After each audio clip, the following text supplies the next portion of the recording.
Alright, welcome back. On this one it says, secession.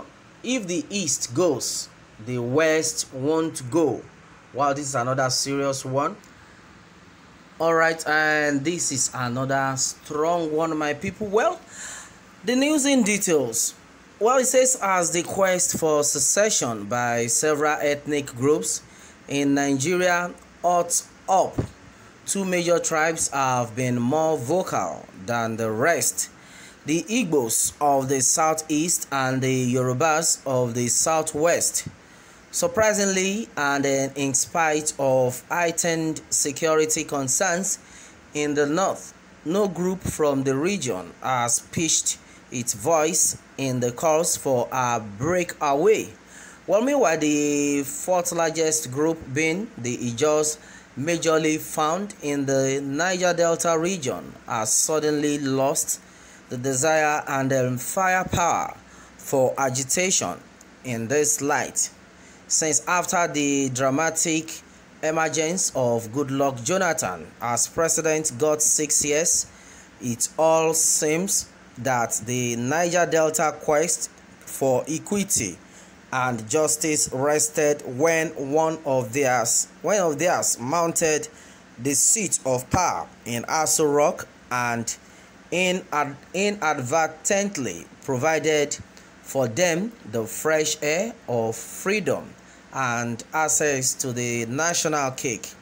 Alright, it all began with the movement for the survival of Biafra MASSOB, led by Ralph Nwazurike, and now the indigenous people of Biafra HIPOP, led by Nnamdi Kanu. Alright, their agitation for a separate country out of the present Nigerian state, albeit controversial but crucial in the light of present circumstances, which may be an extension of past unresolved issues that led to the first and then only Nigerian civil war. Though the 3-year crisis which led to the examination of more than 3 million Igbos by the Nigerian forces was declared a no victor, no vanquished, the fundamental issues are still very much alive and staring every part of the nation in the face. Meanwhile, issues bordering on marginalization, inequity, and injustice have continued to pervade the political space without the resolve by those in charge in correcting the anomalies that have placed some tribes as lesser peoples than others. My worry is not about the agitation and the presentations being made by the leaders of the different groups. Rather, I am bothered by the end result of the struggle, which seems to have no proper direction, just as the case was during the bolt led by late Chukwuemeka Odumegu Ojukwu. Alright, those who have religiously thrown their hearts into the ring may have kept their heads back home while clamoring for a new nation. How does one reconcile the fact that the agitators have failed to learn from the deception, betrayal, and failure that characterized the first attempt at secession?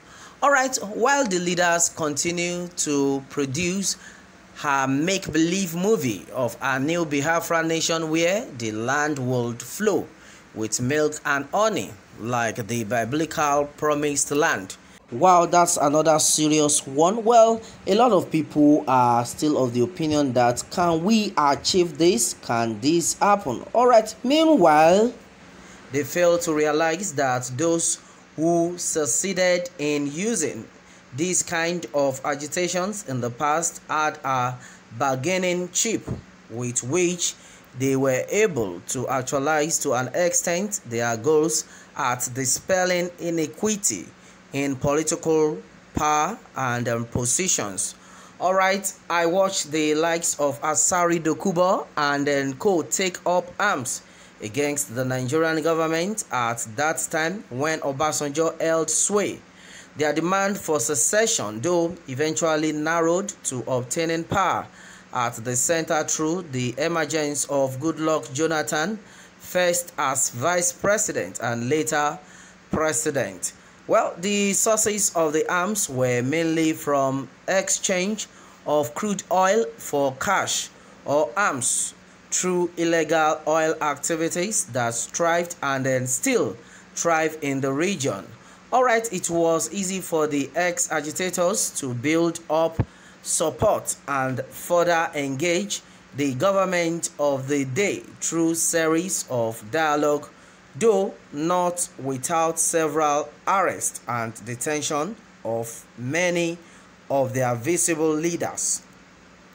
Alright, any ethnic group like the Biafra agitators could have easily envied the Niger Delta struggle without counting the losses recorded by the affected states till date. Multinational companies and then expatriates have hardly returned to the region except scantily the resultant effects of kidnapping and other forms of crime had been the greatest albatross of the most people who live and do business in the Niger Delta. Alright, on to this, my people. There's been a lot of reactions though, and then it is gathered that, well, okay, we the Niger Deltas realize that it will be impossible for us to achieve our objectives without the Igbo man, and then I've decided to file behind them. Well, if you want to text what I am telling you, risk a referendum. Meanwhile, there was no adequate preparation by Biafra before they were forced into the war. This time it's different, with one of 4 Biafrans outside the kiosk of Nigeria agitating for actualization of Biafra. You don't provoke another war. You know our allies were deceived with promises. Now nobody will do for Nigeria what Isaac Broken, Sarowiwa and others did. Alright, my people, there's been a lot of reactions onto this one, but the truth of the matter is, we as a people, we must come together, we must agree together so that we'll be able to achieve greatness. Alright, my people, and then that has been it on this one. Meanwhile, let me have your take on this, and remember to subscribe for more updates. Thanks always.